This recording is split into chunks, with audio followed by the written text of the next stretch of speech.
এই যে চলছে সারা ওয়ার্ল্ডে একটা বিশাল যুদ্ধ লাগানোর পায়তারা চলছে, হয়তো এটাই সেই নিউক্লিয়ার যুদ্ধ হবে, আল্লাহু আ'লাম, আমরা জানি না। তবে এতটুকু জানি হাদিসে একটা বড় যুদ্ধের কথা এসেছে যেটা এখন পর্যন্ত বিশ্বে হয়নি কখনো।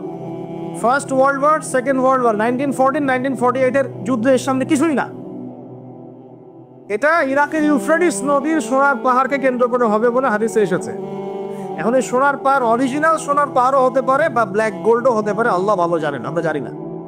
কিন্তু আল্লাহর নবী সাল্লাল্লাহু আলাইহি ওয়াসাল্লাম বলেছেন মুসলিমরা যেন এই সোনার পাহাড়ে হাত না দেয়, কারণ এখানে প্রায় 80টা দেশ একত্রিত হয়ে যাবে এই ব্যাটলে, এবং প্রতি 1000 কমব্যাটন মানে যোদ্ধা যারা থাকবে তাদের মধ্যে 99% যোদ্ধা এই যুদ্ধে মারা যাবে।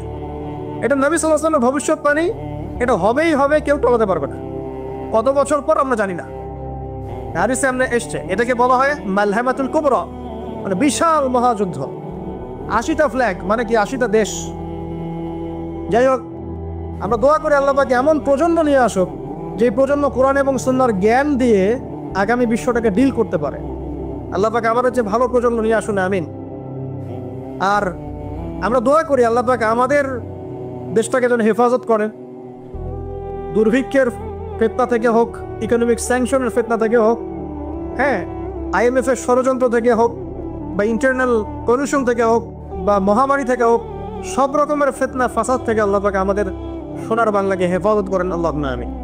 এবং আমাদের মধ্যে আপোষে যে ইখতিলাফগুলো আছে এগুলো আল্লাহ পাক দূর করে দিন, এবং আমরা সবাই মুসলিম ভাই ভাই হয়ে পথ চলতে পারি, সে তৌফিক আল্লাহ পাক দান করুন।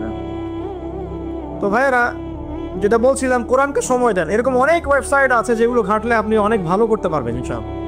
তো প্রত্যেক হরফে 10 টাকা পাবেন।